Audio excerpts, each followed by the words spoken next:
کرنے کی اجازت نہیں ہے. ہم کیا ایک فرقہ اگر پاکستان میں پیدا ہو اور وہ یہاں پر بیٹھ کر حضرت عیسیٰ علیہ السلام کی شان میں گستاخی کرے اور ہم اسے یہ کہہ دیں کہ وہ اپنی چار دیواری کے اندر بیٹھ کے یہ بات کر رہا ہے تو اس کی اجازت دی جا سکتی ہے؟ 295C صرف نبی پاک صلی اللہ علیہ وسلم کی حرمت کی ضامن نہیں ہے. 295C صرف نبی پاک صلی اللہ علیہ وسلم کی حرمت کی ضامن نہیں ہے یا اس کو تحفظ نہیں دیتی، بلکہ 295C 1,24,000 کم و بیش انبیاء و مرسلین میں سے ہر ایک کی اسی طرح حرمت کی حفاظت کرتی ہے جس طرح نبی پاک صلی اللہ علیہ وسلم کی حرمت کی حفاظت کی جاتی ہے. اور ایک اور بات عرض کر دوں کہ یہ نبی کی حرمت کی جو بات ہے، ہم نبی کی حرمت کے محافظ ہو ہی نہیں سکتے. ہماری اوقات اتنی نہیں ہے، ہماری جرأت اتنی نہیں ہے، اس لیے کہ اللہ رب العزت نے اپنے نبی کی حفاظت، اس کی حرمت کی حفاظت کی ذمہ داری خود اپنے ذمہ لی ہے. ہم تو اپنی آخرت بچانے کے لیے اور اپنی قبر کے لیے نبی کی حرمت کی بات کرتے ہیں. اس سلسلے میں میری ریکویسٹ ہے کہ یہ جو آئین کو ری رائٹ کیا گیا ہے، قرآن و سنت کے احکامات کے خلاف فیصلہ دیا گیا ہے، شاعر اسلام کا مذاق اڑایا گیا ہے، قرآن پاک میں تحریف کی اجازت دی گئی ہے. یہ پاکستان میں نہیں ہو سکتا کہ کوئی ہمارے لاکھ سیاسی اختلافات ہوں گے، لیکن یہ نہیں ہو سکتا کہ کوئی آدمی اپنی مرضی سے 2 بندے بیٹھے 3 بندے بیٹھے اور وہ قرآن پاک میں تحریف کی اجازت دے دے کہ آپ ایک عمارت کی چار دیواری کے اندر بیٹھیں گے اور پھر وہاں پر آپ جو مرضی تحریف قرآن کے اندر کر لیں. نعرہ رسالت، میں یہ مطالبہ کرتا ہوں کہ یہ ایوان بھی اپنی ذمہ داری پوری کرے اس حوالے سے اور آپ اس حوالے سے کمیٹی بنائیں. سپریم کورٹ سے بات کی جائے کہ آپ نے آئین پاکستان کو ری رائٹ کیا ہے، آپ نے آئین کی روح سے کھیلا ہے اور جن جدید نے یہ کام کیا ہے انہیں انصاف سے کٹارے کے اندر لے کر آنا چاہیے. اور میں یہ سپریم کورٹ آف پاکستان سے بھی ریکویسٹ کروں گا کہ آپ اپنے فیصلے کے اوپر نظر ثانی کریں. جناب والا، یہ کوئی سیاسی ایشو نہیں ہے، یہ ہم سب کے ایمان کا معاملہ ہے اور مجھے یقین ہے اسپیکر صاحب کہ آپ اس کے اوپر کوئی ایسی رولنگ دیں گے جس کے ساتھ جو کروڑوں مسلمان ہیں پاکستان میں اور اربوں مسلمان پوری دنیا میں ان کے جذبات جو مجروح ہوئے ہیں اس کے اوپر انشاءاللہ کوئی ایسا رولنگ آئے گی کہ آپ کی قبر بھی، آپ کی آخرت بھی، آپ فخر بھی محسوس کریں گے اور انشاءاللہ آپ کا یہ فیصلہ صدیوں تاریخ میں یاد کیا جائے گا. آپ کی یہ رولنگ. بہت شکریہ جی. انتہائی حساس اور پوری ذمہ داری سے میں کہہ سکتا ہوں کہ ہر مسلمان، چاہے وہ بہت نمازی پرہیزگار ہو یا کلمہ گو ہو، صرف ان سب کو اس مسئلے پر اتنا ہی جوش، اتنا ہی غم اور اتنا ہی غصہ ہوتا ہے جتنا کہ کسی عالم فاضل کو ہو سکتا ہے. سب سے پہلے تو یہ بات بتا دی جائے کہ دیکھیں، اگر کسی کو سزا دینے کا حق نہیں ہے اور یہ بات ٹھیک ہے، تو کسی کو ایسے فیصلے دینے کا حق بھی نہیں ہے کہ لوگ خود سزائیں دینے پہ تیار ہو جائیں.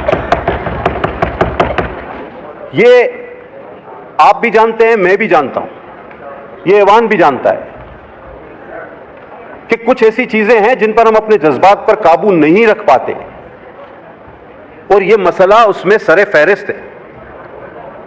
اگر جو اصل مسئلہ ہے ہم اس کی طرف دیکھیں اور اس پر بات کریں تو میں مجھ سے پہلے جو خطیب تھے ان سے بالخصوص اور بالعموم پورے ہاؤس سے یہ بات کہنا چاہوں گا کہ دراصل فتنہ کہاں ہے؟ فتنہ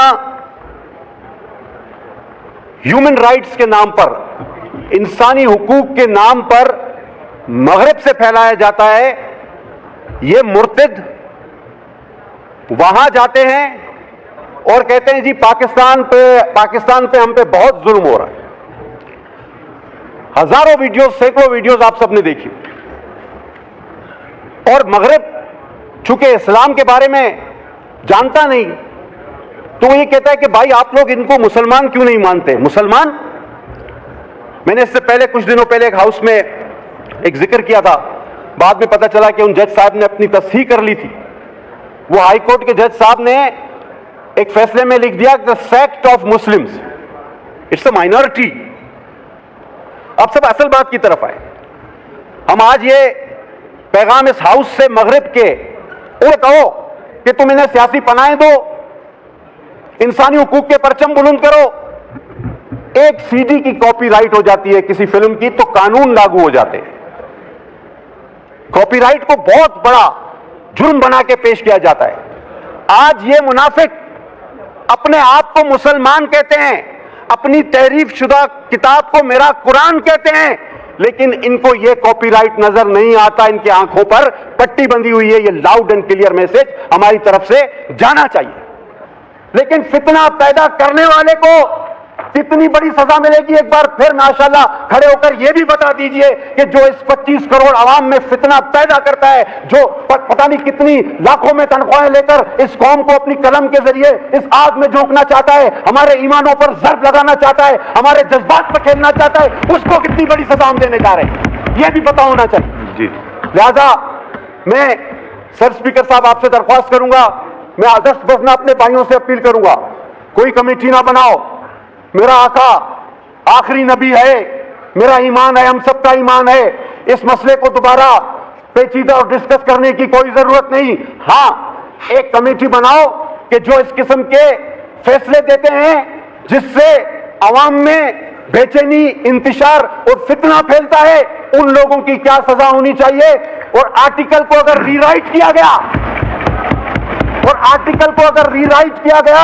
تو کیا وہ آرٹیکل 6 کے زمرے میں آتا ہے یا نہیں آتا، یہ بھی بتایا جائے، کیونکہ آئین میں تحریف تو پھر آرٹیکل 6 آپ کے پاس آلریڈی موجود ہے اور اس کی سزا موت ہے۔